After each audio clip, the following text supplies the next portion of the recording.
Hola, amados hermanos, en María Santísima y Jesucristo nuestro Señor. Les doy la bienvenida a Charlas Bíblicas con Patiño.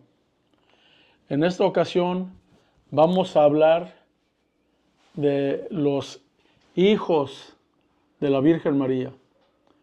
Los supuestos hijos de la Virgen María que solamente están en la cabeza de los protestantes y de todos los que odian a la Madre de Jesús.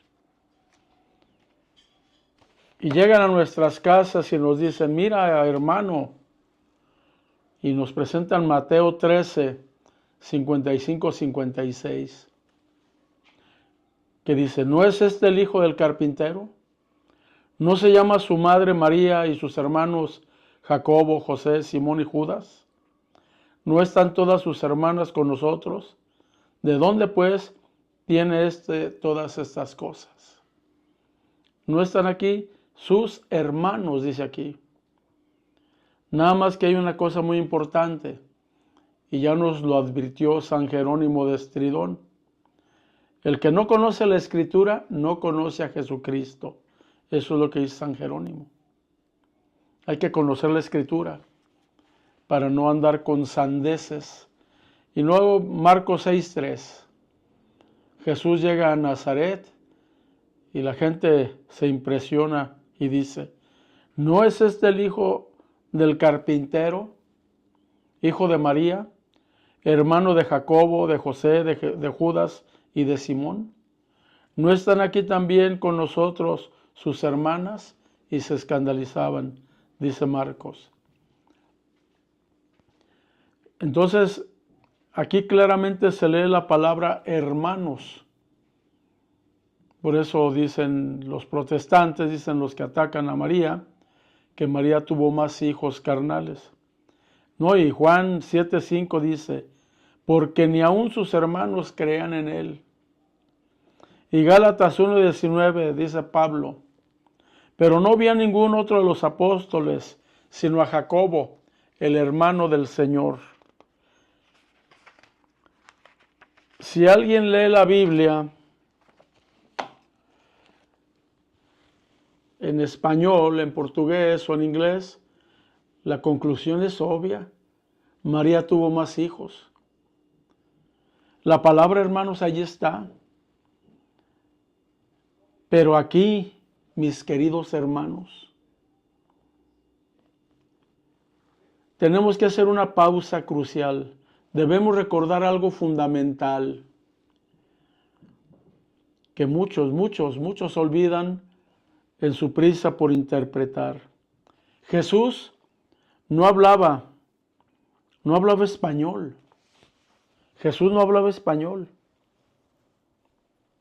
ni inglés, ni portugués. Hay que tener en cuenta el contexto lingüístico. Y aquí es clave la palabra aramea y la palabra hebrea, son claves. Jesús hablaba arameo, el lenguaje, el idioma común de su tiempo en Palestina y de toda la gente del siglo I. Los evangelios no fueron escritos en español, fueron escritos en griego koiné, en griego antiguo, el idioma universal del imperio. Tanto el arameo como el hebreo eran la lengua litúrgica del judaísmo y tienen una peculiaridad lingüística muy importante. No son cualquier idioma.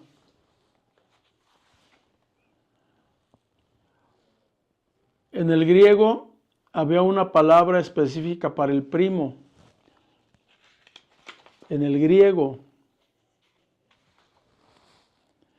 era exadelfos, primo, hermano.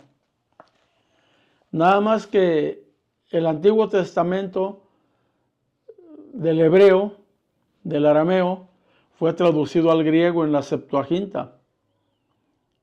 Y de una traducción de un idioma a otro se pierde mucho. En arameo la palabra ajá y en hebreo aj significan literalmente lo mismo, pero su uso semántico es muy variado. Es mucho más amplio que en nuestras lenguas. Estas palabras se utilizaban para designar hermanos biológicos de sangre, medio hermanos, mismo padre, misma madre,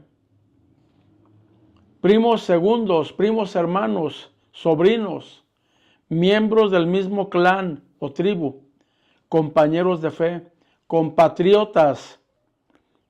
Suena confuso para nosotros, pero para un judío del siglo I era totalmente claro y evidente. Y es que su concepto de familia es un concepto comunitario, colectivo, no individualista como nosotros. Y la misma Sagrada Escritura utiliza este uso lingüístico. Por ejemplo, en Génesis 13:8, Abraham dice a Lot, somos hermanos, usando la palabra ahim. Pero sabemos por el mismo Génesis 11:27 que Lot no era hermano de Abraham, sino su sobrino. Era hijo de Aram, hermano de Abraham. Así lo dice la Biblia. Para nosotros era su sobrino. Sin embargo, Abraham lo llama, le dice, es mejor que nos separemos, tú con tu gente a donde quieras y yo al lado contrario que tú elijas. No es bueno que estemos peleando porque somos hermanos, dice Abraham. Otro caso viene con Jacob y Labán, en Génesis 29:15. Labán llama a Jacob hermano, ay, en hebreo, ay. Sin embargo, Génesis 29:10 nos dice claramente que Jacob era hijo de Rebeca, hermana de Labán. Por lo tanto, era su sobrino y no su hermano. Pero aquí está el uso lingüístico de esta palabra que tiene un uso semántico muy amplio. Con nosotros la palabra hermano tiene un uso semántico único, restringido. Pero en ese tiempo, no sé si ahorita también, el pueblo judío le daba un uso semántico muy amplio, muy variado. Por lo tanto, un hermano en la Biblia no es lo que nosotros suponemos. Y la gente que empieza a ver hermano en las primeras citas que les leí y empiezan a decir que Jesús tuvo más hermanos, por lo tanto María tuvo más hijos carnales, está interpretando estos textos con una ideología, con una creencia y con unos principios y valores del siglo XXI, donde el lenguaje nada parecido, donde el contexto histórico y social para nada se parece. Eso hay que tenerlo en cuenta a la hora de interpretar la Biblia. Y yo no la voy a interpretar, porque San Pedro muy claramente nos lo menciona, nos lo dice. Ningún texto de este libro es para interpretarse de manera particular, de manera especial. Y lo dice ¿por qué? Porque aquí hay textos difíciles de entender que alguien los puede torcer y llevarnos por otro rumbo. Entonces, ¿por qué digo la interpretación? Porque yo estoy utilizando y me baso en la interpretación del magisterio de la Iglesia Católica. La Iglesia Católica tiene una sabiduría milenaria, miles de años leyendo la Biblia, estudiándola, investigándola. Gente como desde los primeros, San Ignacio de Antioquía, que fue discípulo directo del apóstol San Juan, Orígenes de Alejandría, San Jerónimo de Estridón, San Agustín de Hipona, y sin mencionar los padres de la Iglesia, los padres del desierto, que en una ocasión yo quise leer, decía ahí el libro, comentarios sobre el libro de Isaías por San Jerónimo de Estridón. Cuando quise leerlo me espanté. El documento tenía más de 3,000 hojas y era solamente uno. Era gente muy sabia, que fue forjando la sabiduría de la Iglesia Católica y que ninguna otra iglesia, y perdón por llamar a las iglesias, lo tiene. Las iglesias protestantes aparecieron hace 500 años, en 1517. Todos lo saben, con Martín Lutero, con Juan Calvino, con Ulrico Zwinglio, con Enrique VIII, cada quien haciendo de la Sagrada Escritura lo que ellos quisieran. Esos son los orígenes del protestantismo. Díganle, dice Martín Lutero, díganle a esos papistas que estas modificaciones en la Biblia fueron hechas por gusto y por satisfacción del doctor Martín Lutero, así dice en una de sus cartas. Pero sigamos aquí. En el libro de las Crónicas, en el primer libro de las Crónicas, versículos 23 y 21, se habla de las hijas de Quis, Merari, Mali y Musi, y los hijos de Magli, Eleazar y Quis. Dice el libro que murió Eleazar sin tener hijos varones, solamente hijas. Y las hijas fueron desposadas por sus hermanos, los hijos de Quis, así dice el libro. Sus hermanos no, eran sus primos. Los hermanos mencionados eran los hijos de Quis, hermano de Eleazar, eran primos, no eran hermanos. Pero la Biblia hace este uso semántico, este uso lingüístico del lenguaje hebreo que no era tan vasto, no tenía tantos sinónimos como nosotros tenemos, tantas palabras. Y por eso una sola palabra tenía un amplio campo semántico, un amplio significado semántico. En el segundo libro de Samuel, en el capítulo 1, versículo 26, David, siendo joven, llora sobre el cadáver de Jonatán que acababa de morir. Eran grandes amigos y lo llama hermano, pero eran amigos. Jonatán era hijo del rey David y Jonatán era hijo del rey Saúl. Saúl, el primer rey de Israel, de los israelitas, no de Israel, el del norte, no, de los israelitas. Y David era pastor de ovejas, él vivía en Belén y era miembro de una familia de 7 hijos varones. No era hermano de Jonatán, pero le dice hermano.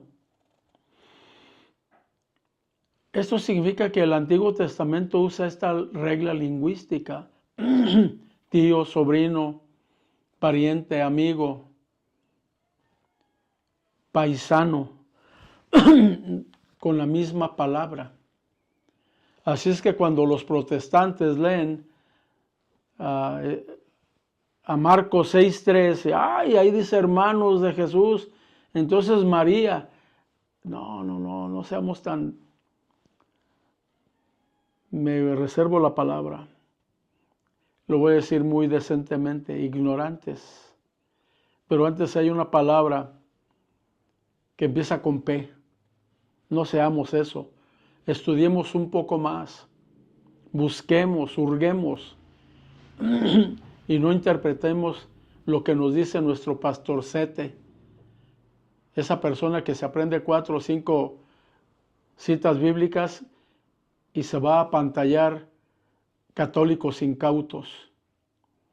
Y ellos, los protestantes, han demostrado que solo repiten lo que su falso pastor les dice, sin leer la Escritura, sin escudriñar. Veamos, esto que le leí fue del Antiguo Testamento, pero veamos el contexto lingüístico en el Nuevo Testamento.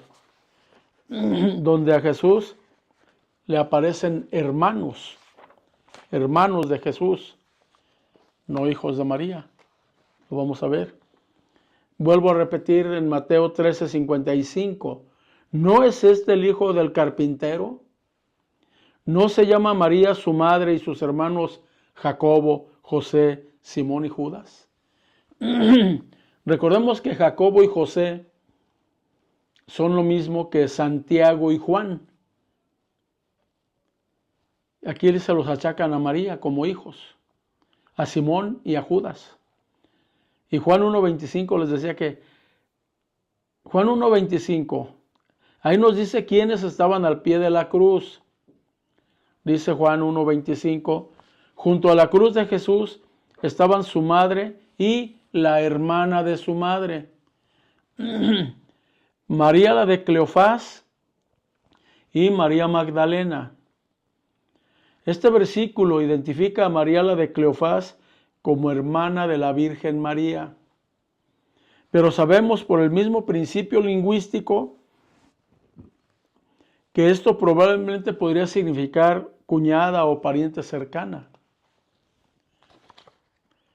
Pero viene una gran sorpresa enseguida. En Marcos 15:40 identifica a las mujeres junto a la cruz y dice, entre ellas estaban María Magdalena, María la madre de Santiago el menor y de José y de Salomé. María de Cleofás es identificada como madre de Santiago y de José, dos de los supuestos hermanos de Jesús. Si Santiago y José, eran hijos de María de Cleofás, no podían ser hijos de la Virgen María, la madre de Jesús. Eran sus primos, sus parientes cercanos, llamados hermanos, según el uso semítico de la palabra. Mateo 27:56 nos dice, menciona nuevamente a María, la madre de Santiago y José. Recordemos que José también es Juan, Santiago Jacobo. Si esta María fuera la Virgen María, ¿no sería muy extraño que el evangelista no la identificara como la madre de Jesús? ¿Por qué le identificaría por dos hijos menores de Jesús? Si Jesús es el protagonista de todo el evangelio. Entonces, sería muy importante que el evangelista dijera, ahí está Jesús, la madre de Jesús, pero no. Sin duda no lo hizo porque no era la mamá de ellos. Marcos 6:3. ¿No es este el carpintero, el hijo de María, el hijo de María en singular?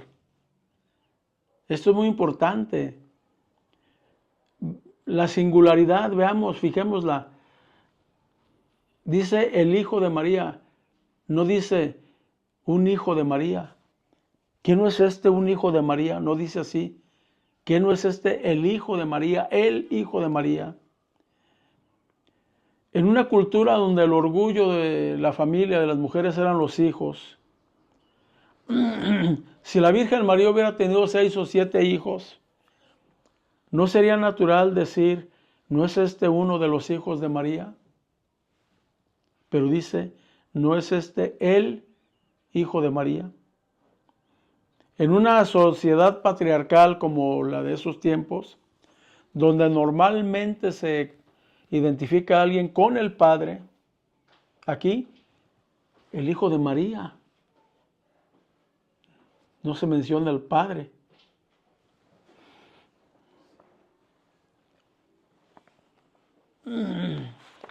Ahora bien, veamos las últimas palabras que Jesús dice a su madre desde la cruz.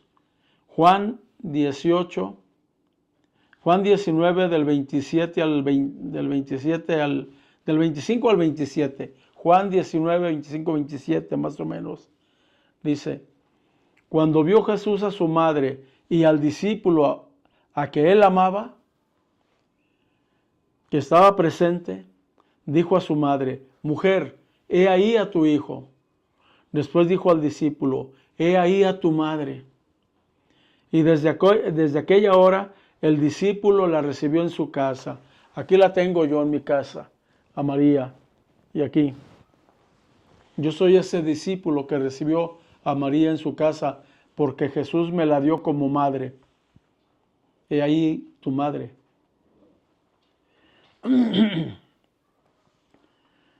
Pero contemplemos este momento con una profundidad. Vean la profundidad de este momento. Jesús está muriendo. Cada palabra le cuesta un esfuerzo inmenso. Sus pulmones colapsan. Su cuerpo está destrozado. En estos momentos finales, cuando cada palabra debe ser esencial, cuando solo tiene aliento para lo absolutamente necesario, Jesús se preocupa por el futuro de su madre. ¿Por qué esta encomienda tan solemne?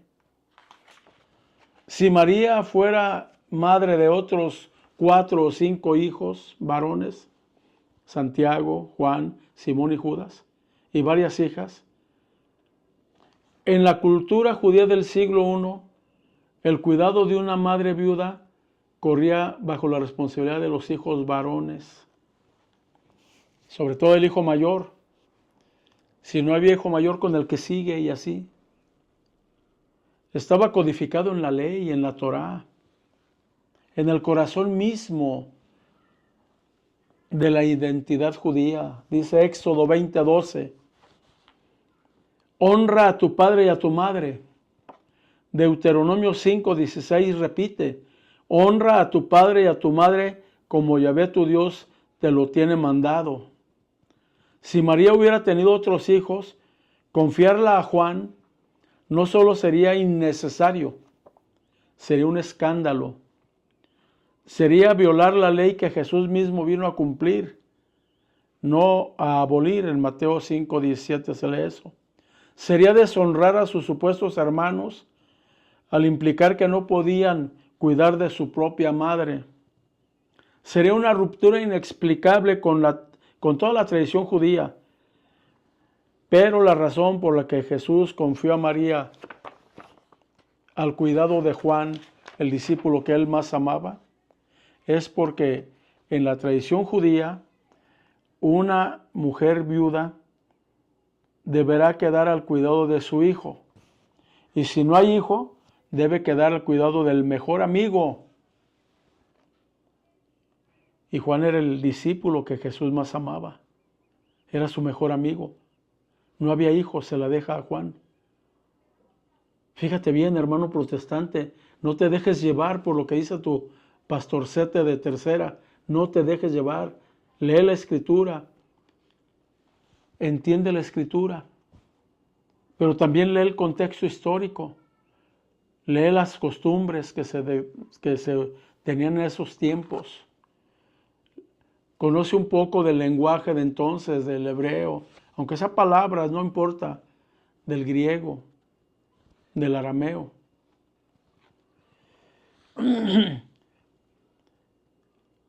Desde la cruz Jesús establece la maternidad de María para Juan.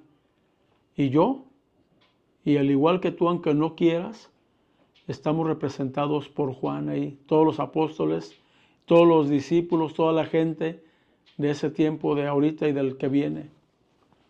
Somos hijos de María porque Jesús nos la dio como madre.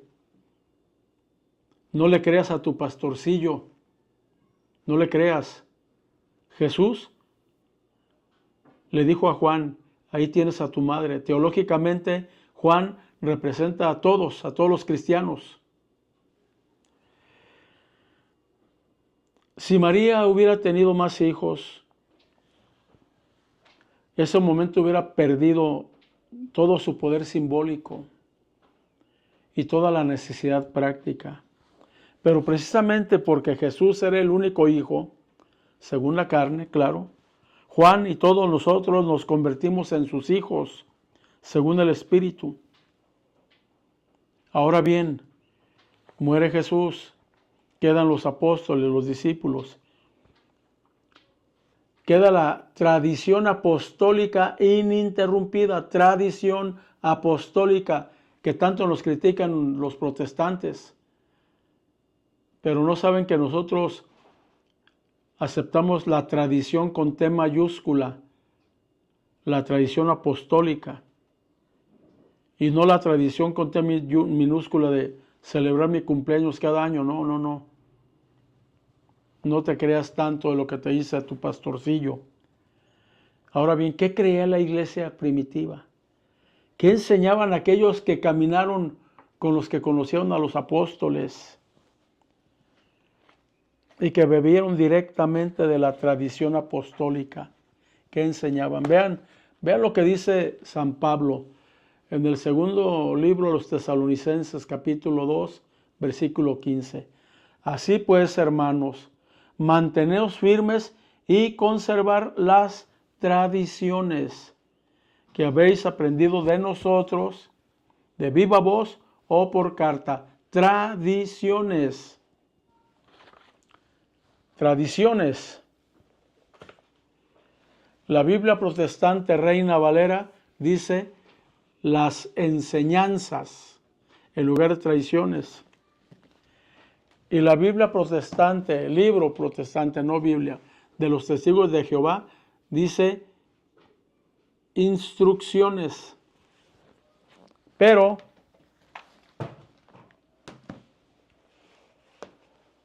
la Biblia original, la Biblia griega, dice paradosis, palabra griega que significa tradiciones. No puede llamarse enseñanza porque enseñanza en griego se dice didascalia. Un profesor estudia didáctica, que tiene que ver con la enseñanza, didaxtalia, menos instrucciones, como dicen los Testigos de Jehová. Están forzando a la Escritura para negar la importancia de las tradiciones apostólicas, de las que llama San Pablo a los tesalonicenses. Por ejemplo, veamos lo que dicen algunos padres de la iglesia. San Ignacio de Antioquía, en el año 110 después de Cristo, discípulo directo de San Juan, el evangelista. En su carta a los Efesios ya proclama a María como la Virgen.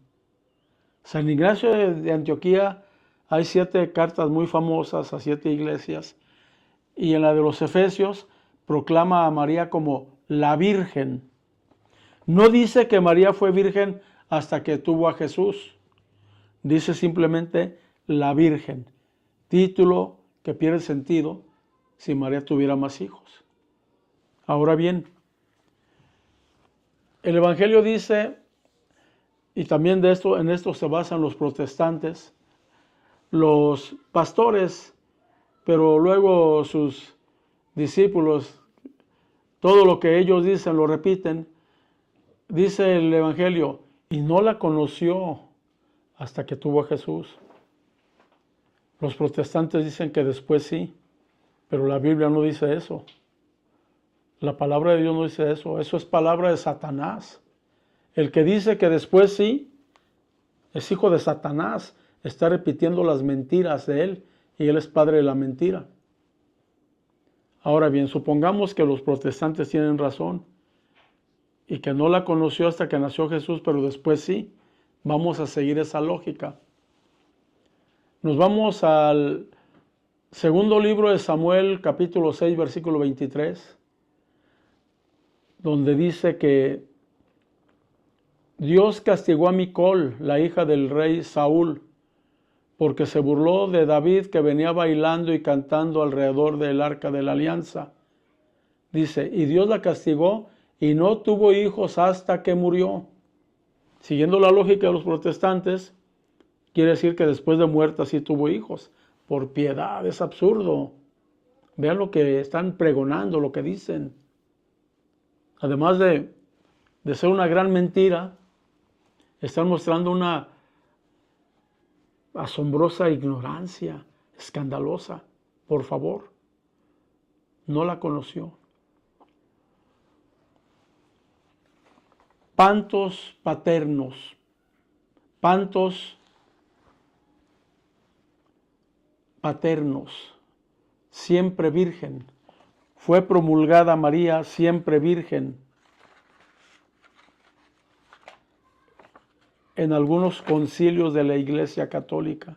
Pero vamos a veamos Orígenes de Alejandría en el año 244 después de Cristo, uno de los más grandes eruditos bíblicos, comentaba sobre el Evangelio de Juan que enseña que los hermanos del Señor eran hijos de José, de una mujer anterior que estaba casada con José antes que María. Eso dice Orígenes de Alejandría, un erudito bíblico. Y yo le creo más a él que a cualquier protestante que venga a decirme otra cosa.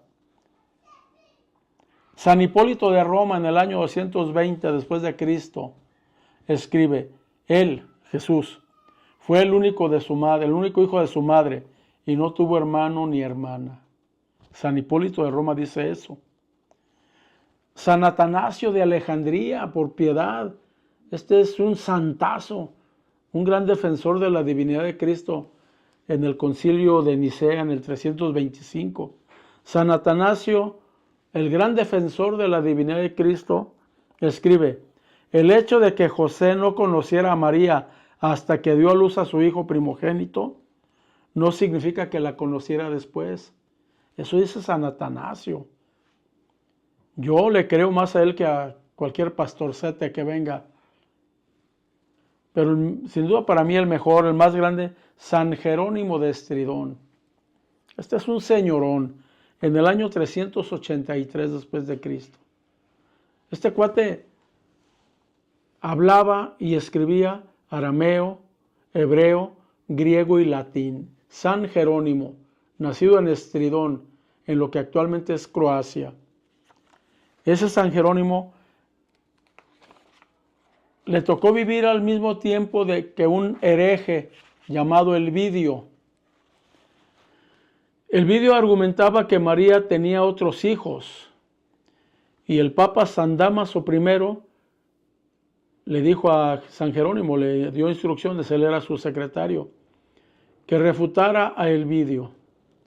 Y Elvidio escribió un tratado completo sobre la virginidad perpetua de la Santísima Virgen María, demostrando lingüística, bíblica e históricamente que los hermanos de Jesús eran primos o parientes cercanos.